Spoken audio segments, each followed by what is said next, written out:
et on va pouvoir y aller. Donc, sachez aussi que vous pouvez converser, il y a un chat.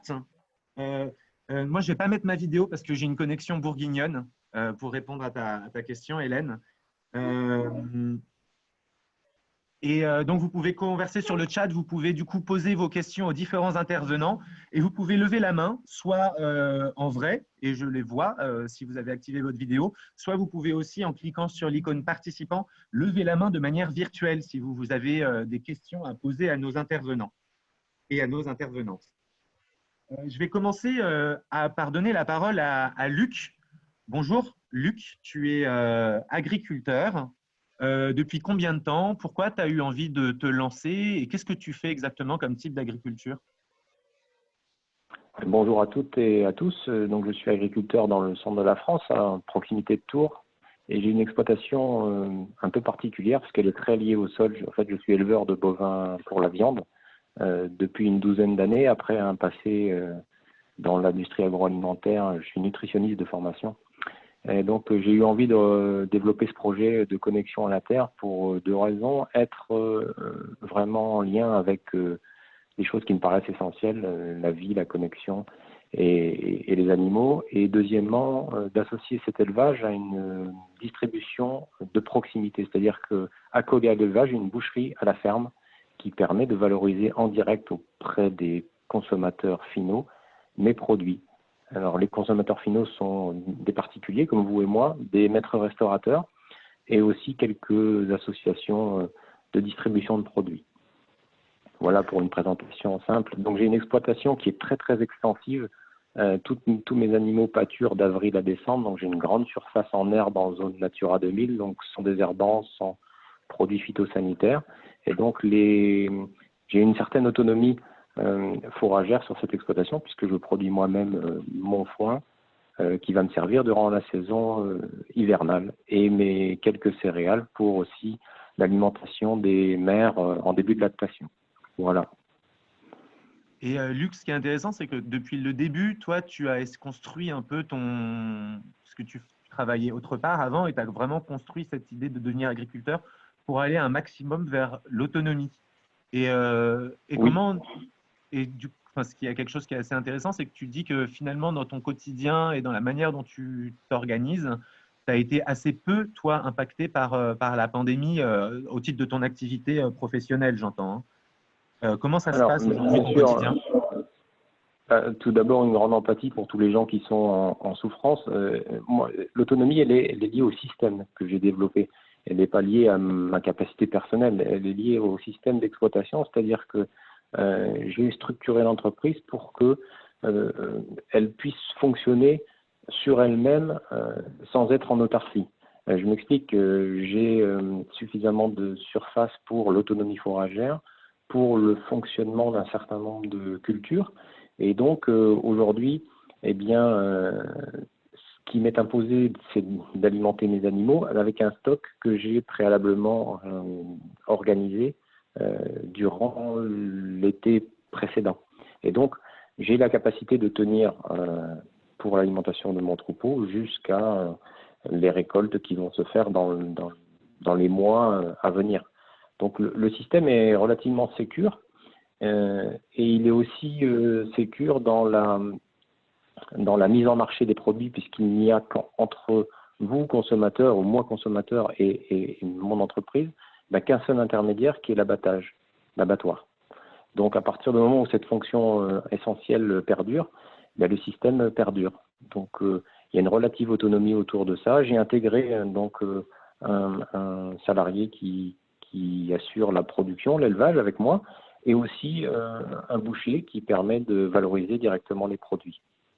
Donc, une organisation relativement simple où les gens sont très impliqués et très autonomes aussi dans leurs tâches pour justement mettre à bien et aller au bout du projet qui est de mettre à disposition des produits économiquement accessibles.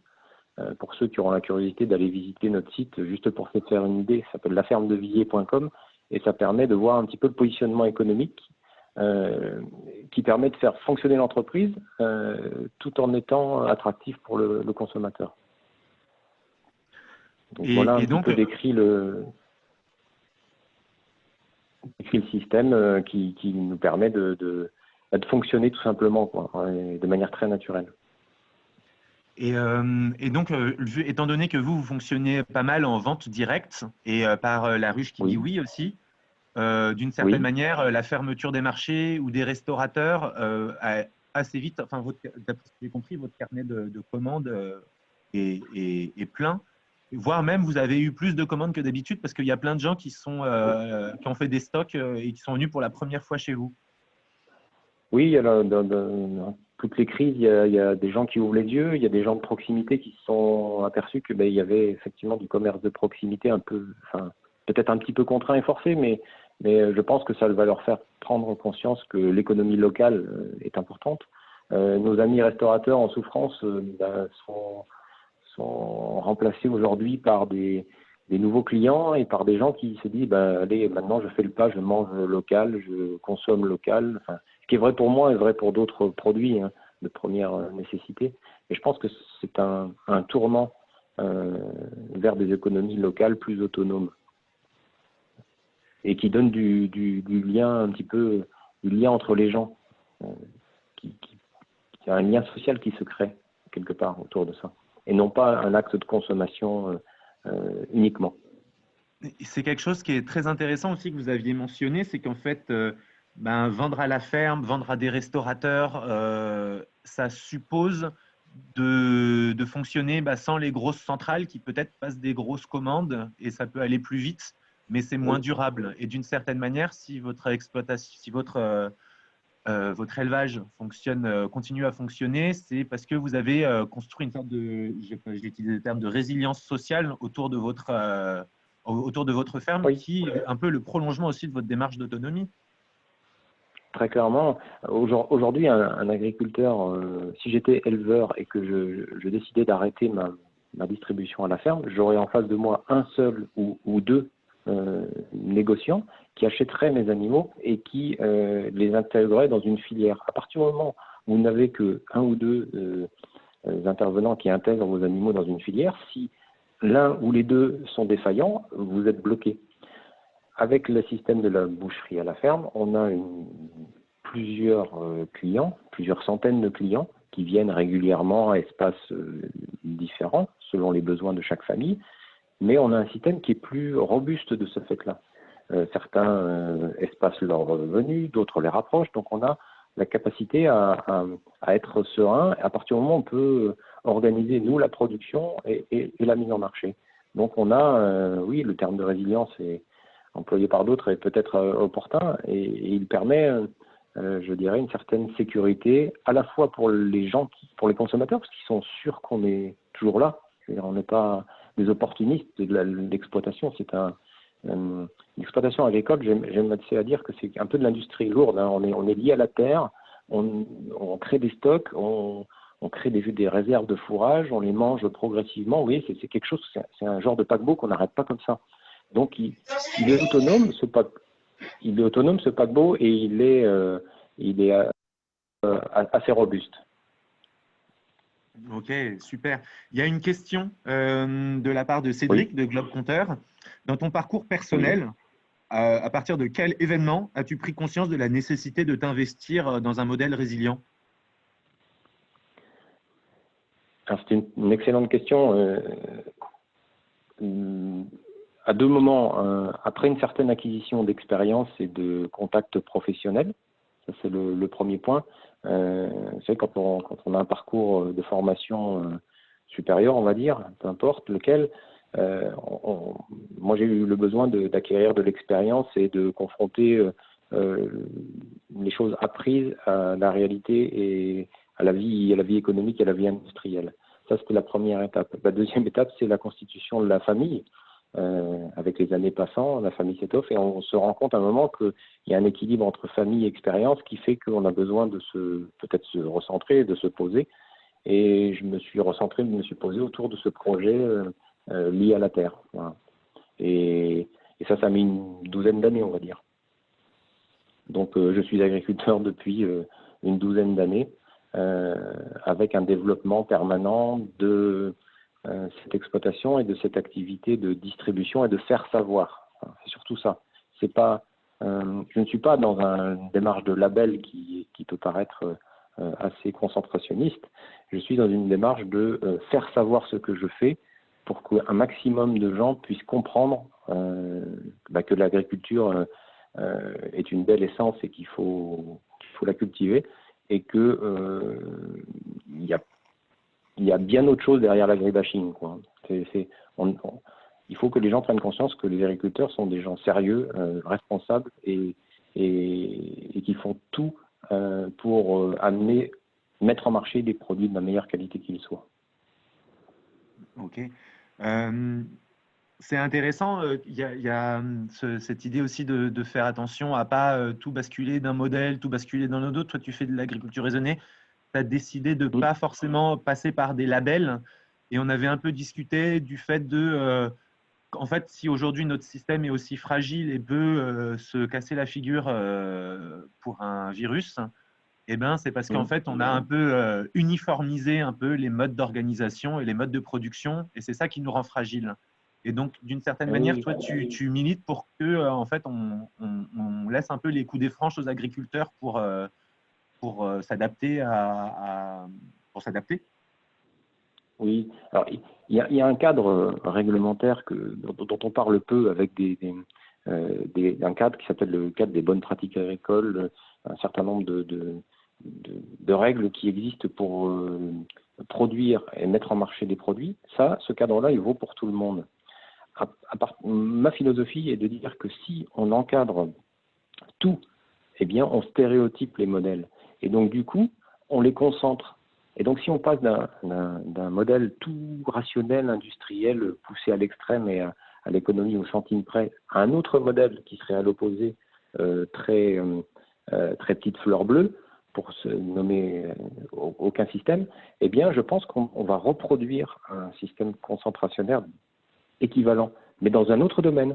Et donc, du coup, on va essayer d'optimiser le nombre d'intervenants, le nombre d'intermédiaires, et il sera tout aussi fragile, quelles que soient les hypothèses de base. Comprenez ce que je veux dire? Alors que si on laisse des systèmes, un peu de liberté aux gens, et que ces gens puissent organiser leur propre production, ou leur propre petit système, eh bien, je pense que ce sera beaucoup plus en équilibre, et avec des intervenants locaux. Ok, super. Est-ce que parmi les nombreuses personnes présentes, il y a des gens qui auraient une question? N'hésitez pas à cyberlever la main ou à activer votre micro si tel est le cas. Boris, je ne sais pas si tu touches la caméra ou si tu lèves la main.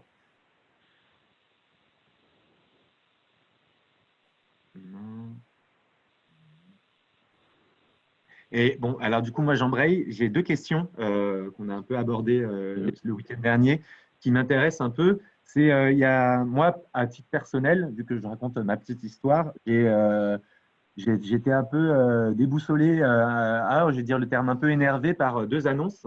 C'est la rhétorique guerrière sur l'armée de l'ombre. Et je me suis dit, mais oui, mais si on mobilise des gens pour faire quoi? Pour quel type d'agriculture? Et deuxième point qui m'a un peu énervé, c'est le fait que dans certaines villes, on ait interdit les marchés alors que les supermarchés restent ouverts. Qu'est-ce que tu en penses? Quel est ton éclairage? Je pense que pour la problématique des marchés, je pense que c'est avant tout, c'est pas contre les marchés, mais je pense que c'est avant tout par mesure de précaution et de sécurité que les pouvoirs publics ont ainsi pris cette décision. Si tous autant que nous sommes étions hyper disciplinés et acceptions de rentrer à un seul endroit et de respecter un chemin d'avancement pour aller de commerçant, enfin de commerçant en commerçant, je pense que les marchés auraient été maintenus. Et à partir du moment où c'est la cohue, plusieurs entrées, plusieurs sorties, je pense que ça a fait peur à nos pouvoirs publics et on peut le comprendre. Et je ne pense pas que ce soit une action contre le marché, mais je pense que c'est plutôt un objectif de sécurité sanitaire. Ça me paraît être évident. A contrario, oui, dans mon petit point de vente à la ferme, on a écrit et mis en place des mesures de précaution, des mesures préventives qui sont respectées. Et donc, je pense que ça, c'est sécurisant de pour les pouvoirs publics de voir des petites entités qui sont plus autonomes et qui sont plus à même de contrôler la marche en avant, quoi. Ok, la marche en avant, c'est une procédure d'hygiène qui permet d'éviter les contaminations. Et j'en profite parce qu'on a avec nous, j'ai activé le micro de Boris, si ça marche. Ah, bah, j'arrive pas. Je vais les laisser activer eux-mêmes. Boris, il a comme objectif il va y avoir plein de gens qui ont envie de filer un coup de main aux agriculteurs. Est-ce que toi ou certains des collègues agriculteurs que tu connaîtrais, vous allez avoir besoin de main-d'œuvre peut-être, parce que je sais qu'il y a beaucoup d'agriculteurs qui recouraient à de la main-d'œuvre étrangère moi j'habite en Bourgogne pour les vendanges et qu'avec les restrictions de mouvement par exemple, potentiellement il va y avoir des problèmes dans les prochains mois. Comment tu vois cette mobilisation du gouvernement? Est-ce qu'on peut vous envoyer des volontaires dans votre ferme? Comment ça peut se passer? Alors, il y a deux aspects, c'est forcément très intéressant. Je pense que ça va concerner surtout les maraîchers qui vont avoir des problèmes de cueillette, tout simplement, de cueillette, de tri, de conditionnement. C'est un exemple. Mais il faudrait aussi que ça donne, ça génère des vocations, à savoir, c'est pas dégradant d'aller ramasser des fraises ou des asperges ou aller rendre visite à des vaches pour voir si tout va bien, réparer un fil barbelé, etc. Donc je pense qu'on a aussi besoin de remettre un sens et une valeur sur ces métiers, tous autant qu'on les regarde. De même qu'on a à remettre une valeur sur le métier de quelqu'un qui est au bord de la route et qui bouche un trou. Il n'y a rien de dénigrant là-dedans. Donc ça, je pense que c'est très important dans tous les gens qui vont faire en sorte que cette main-d'œuvre revienne à la terre ou à des actions primaires. On le voit bien aujourd'hui dans toutes les actualités, on manque de produits archi-basiques. Et parce qu'on ne veut plus et on ne sait plus les produire chez nous. Parce qu'on les a confiés ailleurs, pour tout un tas de raisons. On est tous responsables. Donc ça, c'est des métiers basiques. Vous savez, dans notre région, notre département, on ne trouve plus de gens pour un CAP de boucherie. Voilà, ça, je pense que c'est un vrai métier qui a de vraies valeurs et qui a de beaux jours devant lui si on veut, eh bien justement, revenir vers l'artisanat de la boucherie et avoir un acte de consommation en boucherie, qu'elle soit à la ferme ou chez un artisan boucher, peu importe, mais qu'on arrête de penser que tout peut s'acheter à bas prix. On n'a jamais mangé pour aussi peu cher. Et donc, il y a un moment, il faut se poser des questions. J'ai deux questions, Luc, et ensuite on va passer la parole à Oui. Johanna. Waouh, Oui. J'ai deux questions, 5, 3. Johanna demande quels sont les produits archi-basiques que tu mentionnais. Et Hélène te demande qu'est-ce qu'il faudrait faire selon toi pour revaloriser ces métiers. Ça passe par le revenu ou c'est aussi une histoire d'image? Ça passe par la considération. Pour moi, ça passe par la considération. Quand ma propre expérience, aujourd'hui, j'ai bientôt 48 ans, quand j'ai décidé de faire des études dans le domaine agricole et agroalimentaire, on m'a dit, mais qu'est-ce que tu vas faire? Tu ne veux pas faire de l'informatique? Donc, c'est là, vous voyez, il était mieux perçu d'être ingénieur en informatique qu'ingénieur agronome. Donc, on n'est même pas sur le titre ni sur le revenu, c'est sur la considération et l'image qu'on veut y associer. Donc, je pense que c'est plutôt une question d'image. Ça me paraît être important de communiquer positivement sur tous ces métiers liés à la nature, quoi, et à la production agricole. Super, merci beaucoup. Voilà. Vas-y, continue. Et sur la question des produits de base, écoutez, allez, à côté de chez moi, il y a une petite supérette qui est dévalisée parce qu'il n'y a plus de steak haché, quoi, par exemple. Vous voyez, donc comme on a délocalisé la production ou la transformation, eh bien on a des contraintes de transport qui deviennent évidentes et majeures. Et aujourd'hui, comme il y a des restrictions de circulation et qu'il y a des gens qui font valoir leur droit de retrait de ne plus conduire le camion pour amener les steaks hachés au point de distribution, eh bien on va manquer de produits tout simples comme ça. Alors que la matière première, elle existe, les animaux existent. Mais comme on a complexifié et standardisé, je reviens à la question que vous posiez tout à l'heure, comme on a tout standardisé dans des outils de transformation, à partir du moment où l'outil il est fermé, eh ben, plus rien n'en sort. Et comme on a créé des mastodontes, eh bien, quelques mastodontes produisent tous les steaks cachés, eh bien, c'est bloqué. Super, merci beaucoup Luc. Est-ce que c'est clair comme illustration? C'est très clair. J'essaye d'activer le micro de Johanna, mais je n'y arrive pas. C'est bon. Bon. Johanna, du coup, ça fait une parfaite transition. Toi, tu tiens, je vais peut-être te laisser présenter la boutique Au Bocal. Qu'est-ce que c'est? Oui, nous, on est la première épicerie sans emballage indépendante à Nantes. Donc, c'est une épicerie, donc on vend des produits bio, tout en vrac. Donc, la boutique, je l'ai ouverte en 2016, tout simplement parce qu'en fait, moi, personnellement, j'étais dans une démarche de mode de vie zéro déchet et donc de réduire mes déchets au maximum. Et pour acheter en vrac en centre-ville de Nantes, finalement, il n'y avait rien. Et encore moins en produits bio. C'était hyper compliqué. Tous les magasins bio sont beaucoup en périphérie. Donc, voilà, j'ai décidé d'ouvrir un magasin pour correspondre à mes valeurs. Et du coup, là, ça fait 4 ans que la boutique est ouverte.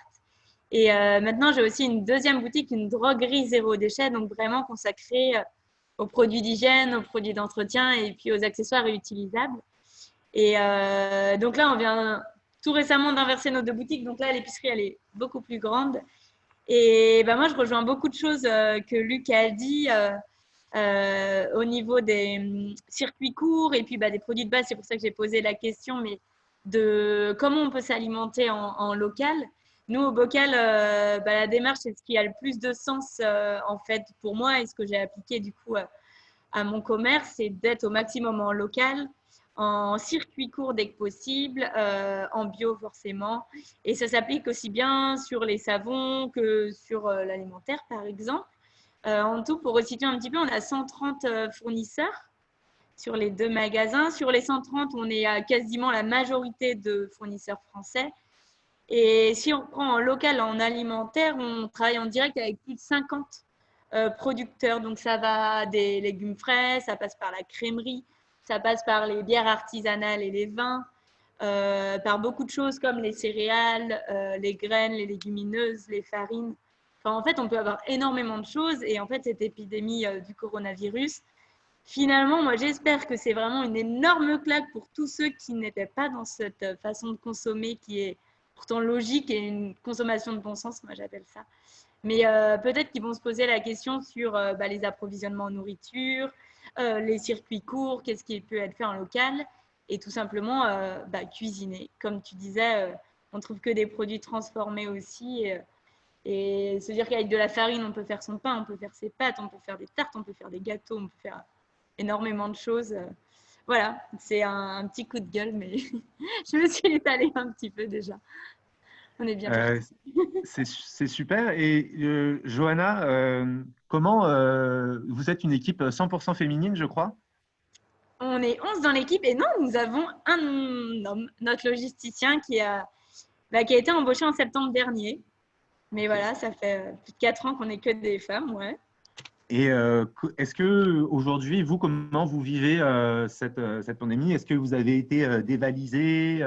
Est-ce que vous êtes en rupture de stock? Il y a Hélène qui disait que il y a des œufs sur le territoire, mais qu'il y a des problèmes, notamment pour les boîtes d'œufs, et que donc il y a des problèmes de distribution des œufs. Ouais, Est-ce que vous avez des ruptures d'approvisionnement? En fait, nous, on est un peu hors case surtout, parce que donc on est un commerce alimentaire. On peut rester, on reste ouvert parce qu'on est un commerce essentiel et c'est aussi moi dans mes envies et puis dans les envies de tous les membres de l'équipe, c'est de continuer à rendre accessible une alimentation de qualité, des produits bio, locaux et surtout vendus en vrac. Oui, comme je l'ai dit, donc nous on est un magasin vrac. Donc le principe de l'épicerie, c'est que c'est les clients qui ramènent leurs propres contenants pour les remplir. Donc, il y a une question de gaspillage alimentaire parce qu'on choisit la quantité qu'on veut. Il y a forcément l'économie des contenants, donc on évite les déchets. Et voilà, donc on a mis des grosses mesures en place et je vais peut-être le raconter tout à l'heure. Mais pour revenir à la question des œufs, en fait, nous, on en vend. On a un super producteur qui a un travail énorme en ce moment, comme beaucoup de nos maraîchers d'ailleurs. Et nous, en fait, le principe des clients de ramener leurs propres contenants, ça passe également par les boîtes à œufs. Et en fait, c'est les clients qui viennent avec leur boîte à œufs directement pour les remplir. Donc finalement, cette question-là de la rupture sur les contenants, nous, on passe un peu au travers de tout ça. Du coup, pour revenir sur les mesures qu'on a mises en place, c'est vraiment exceptionnel, mais on est face à une épidémie aussi exceptionnelle. C'est que normalement, donc c'est les clients qui ramènent leurs bocaux, leurs sacs en tissu, tout contenant qui est propre et qui peut être réutilisé, aussi bien pour le thé que les légumes, le fromage, ils viennent avec soit leur tupperware, soit les feuilles de coton, là, enduit de cire d'abeille, qui remplacent le papier d'alu. Enfin, voilà, il y a vraiment beaucoup de possibilités. Et donc, ça, on ne peut plus accepter les contenants extérieurs pour prendre toutes les mesures possibles par rapport au virus. Donc, on donne des sachets Kraft à usage unique. Voilà, on protège l'équipe aussi. Donc moi j'ai équipé toute l'équipe de masques en tissu réutilisable qui sont faites par des créatrices nantaises aussi. J'en ai un par exemple là, qu'on lave tous les soirs. Donc il y a pas mal de tutos qui tournent sur internet, notamment CHU de Grenoble, pour en fabriquer et pour mettre à disposition du personnel soignant. Il y a tout le protocole de désinfection des caisses entre chaque client. Bien sûr, on se lave les mains, on a du gel hydroalcoolique, on met des gants. Et en plus, là, je ne l'ai pas là, mais on a des tabliers de cuisiniers qu'on lave tous les soirs à 90 degrés. Et puis, on a imposé un sens en fait, de circulation dans la boutique. Comme nous, tout est vendu en vrac. Donc, en fait, si vous voulez, je ne vais pas le faire, hein, mais en fait, on se sert, on manipule les pelles pour prendre les céréales, les pâtes, le riz, etc. Les portes des frigos pour la crèmerie, enfin tout. Donc, nous, on impose à nos clients aussi de se désinfecter les mains et de mettre des gants. Et après, de ne pas parler dans tout l'espace de vrac où sont vendus les produits en vrac pour éviter les postillons et puis de mettre ces microbes partout.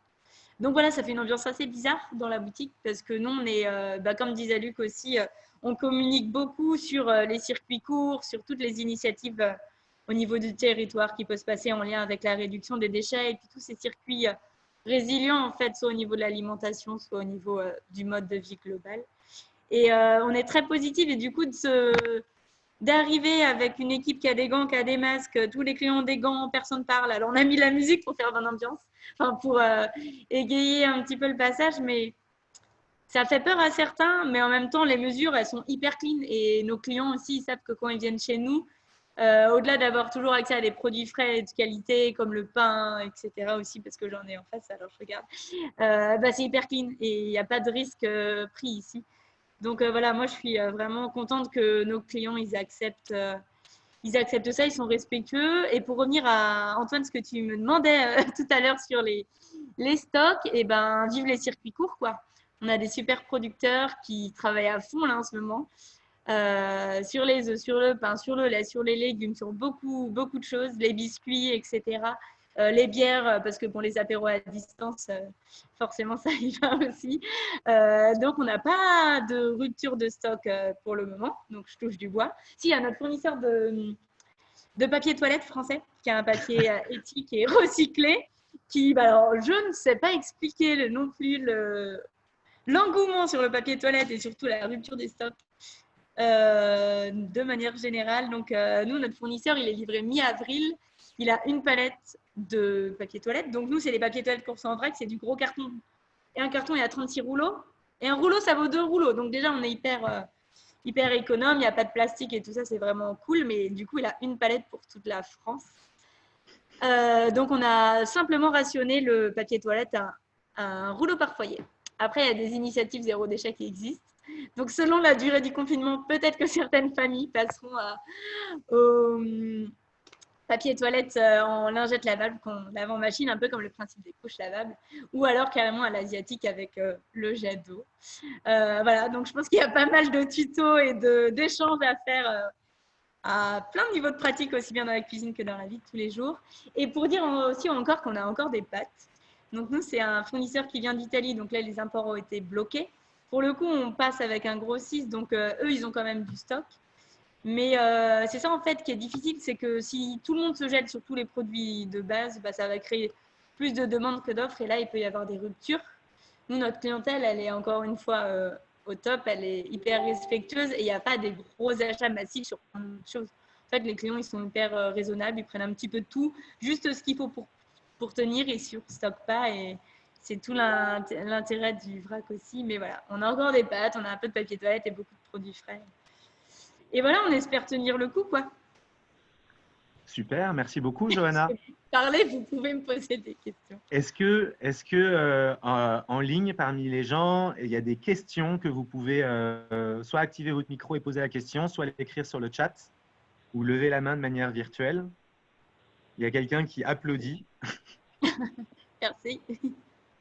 Il y a quelqu'un qui demandait si est-ce qu'on peut conclure que le modèle de commerce, ce modèle de commerce est plus résilient qu'un commerce traditionnel? Moi, je vais dire oui, forcément. Après, moi, je le dis depuis 2014, depuis le début que j'ai ce projet-là. Ce projet-là, je le porte avec mes tripes aussi. Donc, forcément, je vais dire beaucoup. Pour moi, le vrac, c'est l'avenir. Au niveau des déchets, au niveau des plastiques, au niveau des quantités. Il y a vraiment beaucoup de raisons. Au niveau économique aussi, on peut acheter des produits de meilleure qualité étant donné qu'on ne paye pas le marketing et le contenant, l'emballage. Donc, voilà, il y a différentes raisons. Et je trouve que des crises comme il se passe aujourd'hui, ça questionne énormément aussi cette offre disponible sur le territoire en termes de ressources. En Pays de la Loire, on a quand même de la chance, on est une forte région agricole. On a beaucoup de producteurs dans différents domaines, en bio et aussi en conventionnel. Mais en bio, voilà, nous, on peut vraiment faire des circuits et en fait, notamment, nos fournisseurs, ils réorganisent un petit peu leur tournée en ce moment pour livrer la ruche qui dit oui, comme tu disais tout à l'heure, qui est un modèle de distribution aussi de produits locaux. Ils livrent des AMAP. Il y a aussi, par exemple, il y a le micro-marché d'une association qui s'appelle Ecos à Nantes, qui organise de la distribution de produits bio et locaux pour les rendre le plus accessibles à tous. Donc là également, en forte demande. Donc nous, les producteurs qui nous livrent, ils viennent dans le centre-ville une fois et ils dispatchent tout le monde. Par exemple, sur la crèmerie et la crème fraîche, les œufs, tout ça, c'est vrai qu'il y a beaucoup de monde, donc ils partagent les stocks pour que chacun en ait. Donc voilà, ça fait vraiment encore plus de sens en fait de travailler en local, en direct avec des producteurs en bio. Et voilà, plus qu'un supermarché. Et par contre, moi, gros coup de gueule aussi que les marchés soient fermés. Effectivement, il y a les mesures sanitaires, mais finalement, à part aller au supermarché, quand on n'a pas moyen d'aller dans des boutiques spécialisées comme nous, par exemple, voilà, ça devient difficile quand on a des choix, des choix assez engagés ou non, ou un peu, ou peu importe, d'être obligé d'aller au supermarché. Donc, j'espère qu'il y aura des mesures qui seront prises pour permettre d'accéder à tous au marché. Je crois que ça se fait un peu au coup par coup. Je ne sais pas si c'est les municipalités ou les préfectures, mais par exemple à Grenoble, je crois qu'ils ont réouvert les marchés, mais en édictant des règles un peu strictes sur la marche en avant et tout ça. Ok. Super. Alors, j'ai une question de Cédric pour Johanna. Même question que Luc. Quel événement et quel moment dans ton parcours t'ont donné envie de te lancer dans l'aventure au bocal? Eh ben, c'est là où je t'ai connue, Antoine, en plus. C'est l'association Disco Soup, principalement, qui est donc une association qui lutte de manière festive contre le gaspillage alimentaire. Et donc, en fait, moi, en participant à beaucoup de disco soup, en allant dans les supermarchés récupérer les invendus pour aller les cuisiner dans l'espace public et expliquer en fait pourquoi cette pomme devait être jetée et pourquoi est-ce qu'elle peut être quand même mangée, etc. Ça a été un gros déclic de manière globale sur les déchets et le gaspillage en tout genre. Moi, après, je viens de Bretagne, donc j'avais un jardin, mon père pêchait beaucoup, j'avais des poules dans le jardin, on faisait du compost, on achetait en brocante. Donc, j'ai eu aussi un mode de vie tout simple et qui était vraiment top. Et en arrivant à la ville, en fait, on perd tout, il n'y a plus le choix, il faut aller dans tel ou tel supermarché et c'est la grosse société de consommation. Et en fait, ça m'a pas plu du tout. J'ai suivi un peu le truc et en découvrant Disco Soup, j'ai dit ah ouais, non mais en fait, clairement, on peut faire changer les choses et il y a beaucoup de choses à dire et à faire. Et du coup, j'ai commencé à regarder mes poubelles et à m'inquiéter de moi ce que je générais dans ma consommation de tous les jours.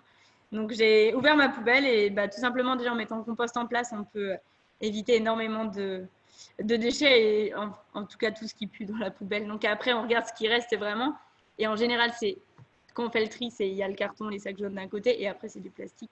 Donc là, je me suis dit, OK, donc là, je vais acheter en vrac, je vais réduire les emballages. Et après, bah, c'est une amie de Disco Soup qui m'a fait lire un livre qui s'appelle Zero Waste Home. Donc, c'est une Française qui habite aux États-Unis qui est un peu pas presque, comme on dit, du mode de vie zéro déchet. Donc, qui explique le principe des 5 R. C'est refuser, réduire, réutiliser, recycler. Et le dernier, c'est rot en anglais, c'est composter. Et en fait, vraiment, quand on a ces 5 principes-là, on arrive à un mode de vie finalement tout simple, hyper cohérent et qui a du sens. Et c'est là où aussi je trouve que la situation aujourd'hui, ça va nous amener à nous reposer des questions sur, en fait, sa lessive, on peut la faire soi-même, son pain, on peut le faire soi-même et pas mal de choses. Et bref, et je me suis dit, ah ouais, enfin voilà, gros déclic. Et puis moi, la question de où est-ce que je peux m'approvisionner en centre-ville de Nantes, il n'y avait rien. Donc, avec une autre amie de Disco Soup, Marion, qui est aussi assez investie, en tout cas à l'époque, dans le réseau Make Sense. C'est elle qui a un jour posé la question, mais si on ouvrait une épicerie sans emballage à Nantes? Et en 2014, et du coup, on s'est dit go. Tout de suite, on était hyper motivés avec d'autres personnes et on a lancé le projet. Et donc, nous, on est une boutique indépendante, donc on a tout créé nous-mêmes. Et il faut savoir aussi, c'est la petite dédicace au vrac, c'est que il y a plus de 200 magasins 100% vrac en France. Et déjà, le marché du vrac, il est en plein boom parce qu'il y a beaucoup de consommateurs qui sont des consommateurs, en fait, qui vraiment se mettent dans la démarche du vrac en acte militant pour réduire les déchets et puis pour plein d'autres choses. Et du coup, la France, on est le marché leader sur le vrac au monde, donc on est hyper actif. Et moi, je trouve que c'est ça qui est beau, c'est de montrer que oui, c'est pas qu'un effet de mode, soit le zéro déchet, soit la vente en vrac, ça a vraiment du sens et de la cohérence aujourd'hui. Et j'espère que les personnes confinées pourront lire et entendre des sujets comme celui d'aujourd'hui et que ça mène à réfléchir et à changer les choses vraiment, quoi. Une grosse claque et bim, allez hop, on s'y remet et puis on change nos habitudes. Ça, c'est très intéressant et il y aura un autre atelier demain à 16 heures où moi, j'ai eu des gens de la ruche qui disent oui, qui dit que il y a certains producteurs, ils ont tout vendu et même leur carnet de commandes est plein pendant de nombreux mois, pendant de nombreuses semaines, voire des mois à venir. Hein. Et que c'est ce que disait aussi Luc, c'est que il y a plein de gens qui sont venus pour la première fois à sa boutique pendant cette période. Donc, on espère J'espère qu'ils qu'en tout cas, garderont les. exactement, que s'il y a, Ouais. les gens se précipitent aujourd'hui vers des solutions plus locales et plus résilientes. Il y a juste peut-être un point aussi que je trouve assez intéressant, c'est que, et qu'on n'a pas eu le temps d'aborder avec Luc, n'hésite pas à réintervenir, Luc, c'est que il y a le côté aussi, c'est pas des grosses entreprises où les employés ont envie de quitter parce que les mesures sanitaires sont pas respectées, mais on les oblige à continuer à travailler. Vous êtes une petite équipe soudée et Luc aussi a monté une petite équipe soudée où les gens se sentent responsables, où ils se font confiance, ils ont envie de travailler ensemble et de faire aboutir ce projet. Et qu'au-delà de l'aspect logistique, alimentaire, il y a aussi l'aspect résilience humaine, en fait. Et vous avez l'un et l'autre construit des réseaux de confiance. Et que dans cette période de crise, pouvoir se faire confiance, c'est quelque chose qui a énormément de valeur.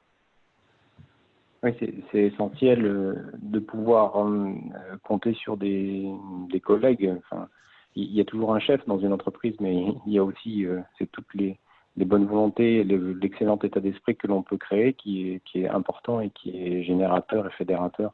Moi, aujourd'hui, j'ai la chance de travailler avec des gens qui sont investis à fond dans le projet et qui ont mis plus qu'un sens à leur travail, quoi, qui sont vraiment investis, qui feront tout pour que ça perdure. Et ça, on n'a pas besoin de se le dire, quoi. Je veux dire, on le vit au quotidien et c'est quand même très très agréable. Et je pense que ça, c'est tous les participants de toutes ces petites entreprises qui sont aujourd'hui, qui se relèvent les manches et qui sont présents coûte que coûte, quoi.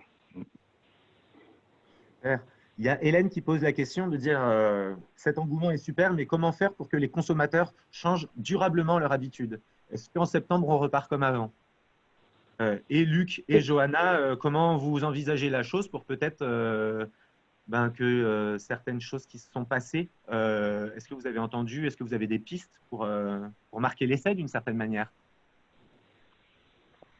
Pour ma part, je mise à fond sur la pédagogie, et l'explication. du sens et de la proximité, des intermédiaires et vous savez, aujourd'hui, quand on mange un morceau de porc ou de bœuf qui est passé par l'industrie de la distribution classique, en fait, hein, il a fait plusieurs centaines, voire plusieurs milliers de kilomètres.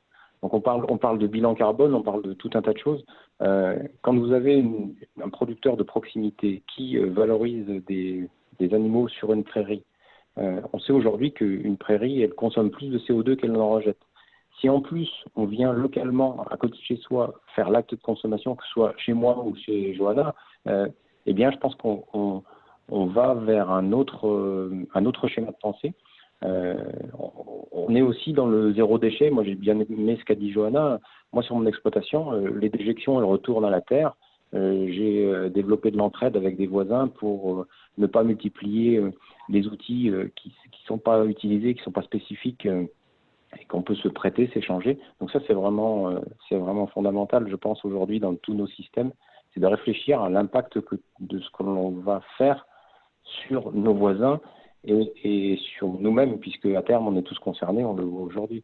Donc, moi, je pense que, bien sûr qu'il y aura une érosion. Après cet engouement, il y aura une érosion, mais on aura converti des gens à ce schéma de pensée. Regardons tout près autour de nous ce qui existe pour consommer plus juste et plus sain pour tout le monde, je pense. Moi, je rebondis Comme sur disait Johanna, on peut faire du pain avec de sa propre farine. On n'est pas obligé d'aller chercher non plus des pâtes en Italie. Enfin, les Italiens sont spécialisés des pâtes, mais pourquoi ne pas redévelopper une industrie de la pâte française qui a un poids significatif? Moi, je voulais dire, reproduisons des pneus en France. Enfin, je veux dire, pourquoi pas? Je voulais juste dire peut-être pour répondre aussi à la question d'Hélène pour septembre, est-ce qu'on repart comme avant? Moi, je trouve que le goût, et comme disait Luc, et ben, effectivement, ça rassemble les gens. Et c'est ce que prône aussi le réseau Slow Food, donc qui défend une alimentation, c'est bonne, propre et juste. Et en fait, au tout début, il y a le mot bon. Et quand on goûte un produit qui est délicieux, aussi bien sur de la viande que du fromage ou un légume de saison, et ben, ça met tout le monde d'accord, qu'on soit engagé, militant ou pas. Et puis après, en fait, sur le long terme, il y a le producteur avec qui on achète, on noue des liens, on discute avec lui, il va pouvoir être dans la pédagogie, expliquer pourquoi en telle saison il y a tel légume ou tel fromage ou telle viande, pourquoi est-ce que là c'est un peu plus cher, un peu moins cher, justifier aussi les prix et savoir en fait à qui on achète. Et ça, en fait, jusqu'à cet été, je pense que peut-être que les Français iront plus sur des produits locaux.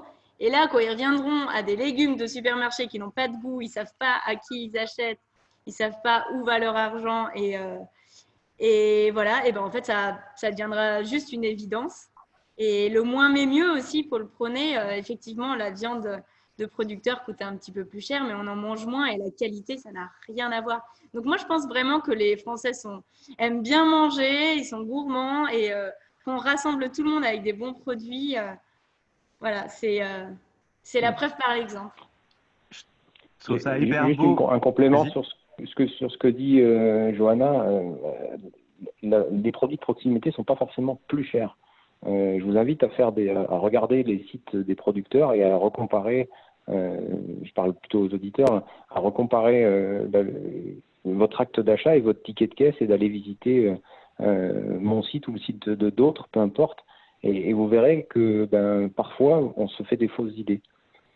En diminuant le nombre d'intermédiaires, on peut avoir un système autonome efficace et qui permet de faire vivre qui un salarié, qui un boucher dans mon cas, ou des personnes dans le cas de Johanna, tout en étant dans une fourchette de prix tout à fait acceptable. Et je pense ce qui fera aussi le succès de la pérennité de la consommation locale, c'est ça, c'est d'avoir un prix économiquement accessible à tous.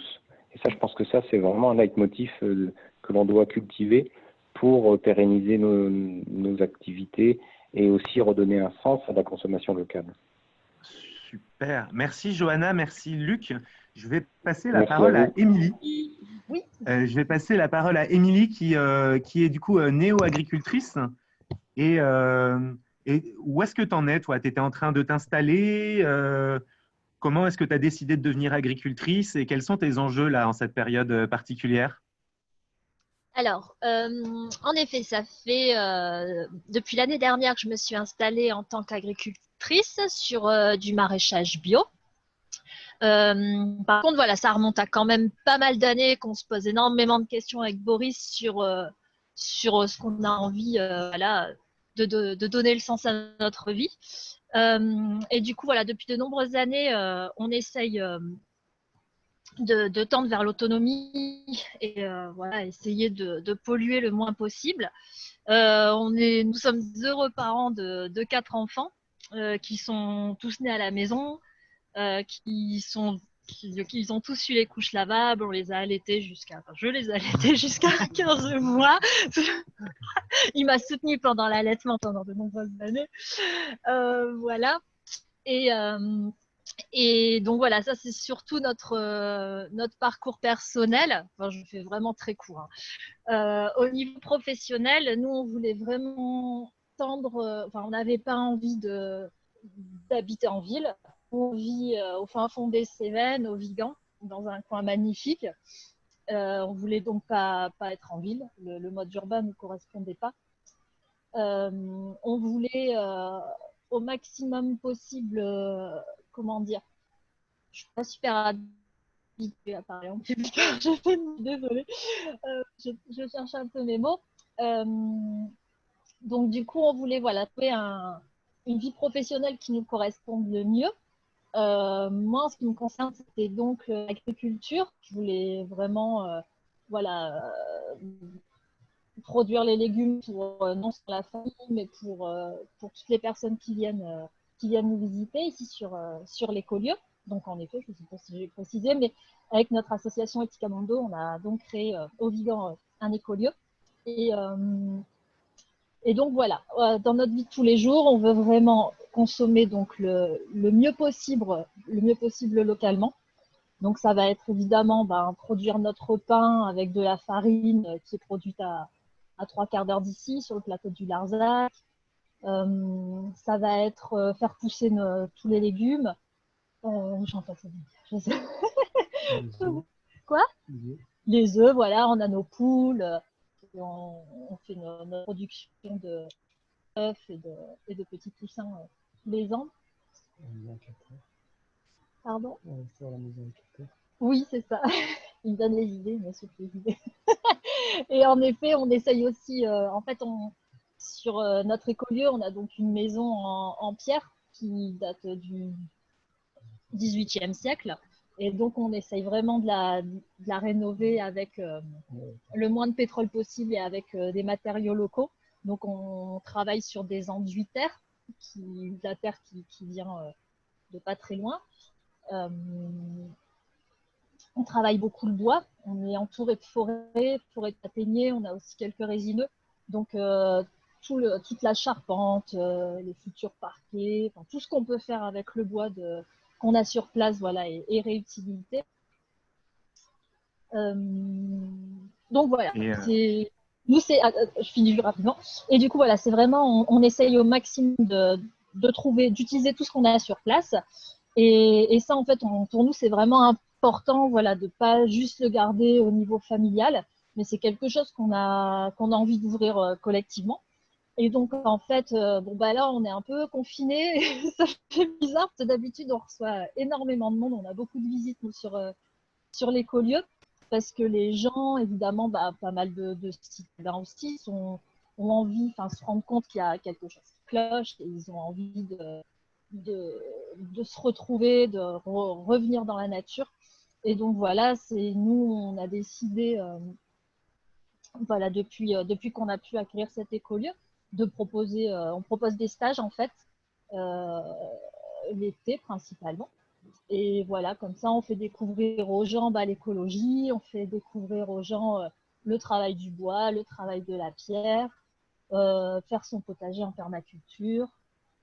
Et puis aussi, on a les low-tech. On essaye, vu qu'on veut vraiment se détacher du pétrole, de l'électricité, voilà, essayer de retrouver, comment dire, de se réapproprier un usage quotidien des choses sans toutes ces matières qui viennent de la bout du monde.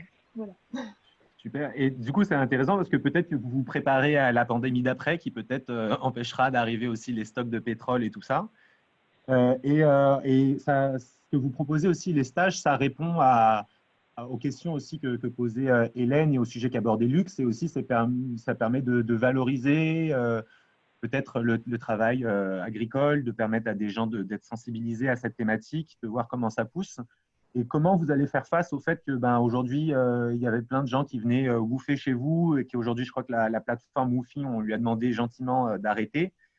Qu'est-ce que vous allez faire pour dans les prochains mois là, pour pouvoir continuer à transmettre, pour pouvoir peut-être tout simplement maintenir l'activité agricole si vous n'avez pas, s'il y a toujours ces mêmes restrictions?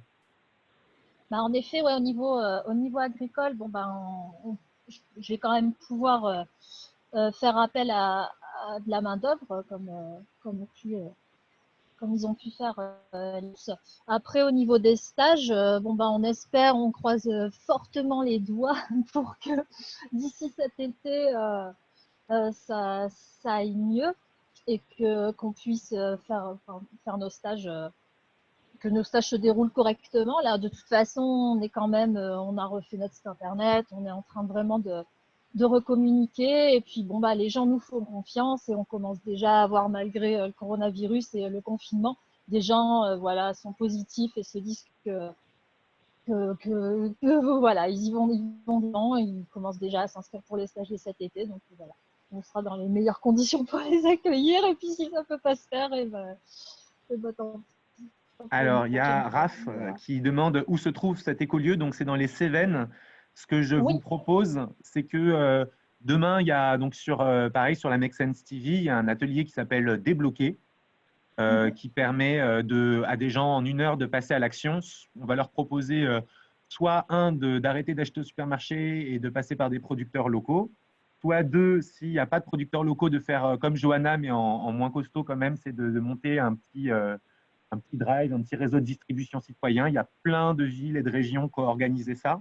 J'ai listé pas mal de sites internet et La Ruche qui dit oui a fait même un espèce de petit kit si on a envie d'aider un distributeur ou si on a envie de lancer un petit réseau de distribution. Et il y aura un 3e chantier justement qu'on va faire avec Etika Mondo pour répondre à ta question, Raph, sur comment on profite de ce confinement pour peut-être apprendre un peu sur comment on peut participer à des chantiers participatifs et regarder comment on peut rejoindre toute une communauté de gens parce qu'il va du coup falloir aller récolter des fraises, semer des poireaux, faire les vendanges bientôt et que beaucoup de ce travail qui avait été délégué à une main-d'œuvre étrangère qui n'y aura pas forcément, si on veut continuer à pouvoir s'approvisionner, localement, il va falloir s'y mettre. Il est 16h55. Je sais que juste après, il y a une autre émission avec un neurologue qui nous explique comment les êtres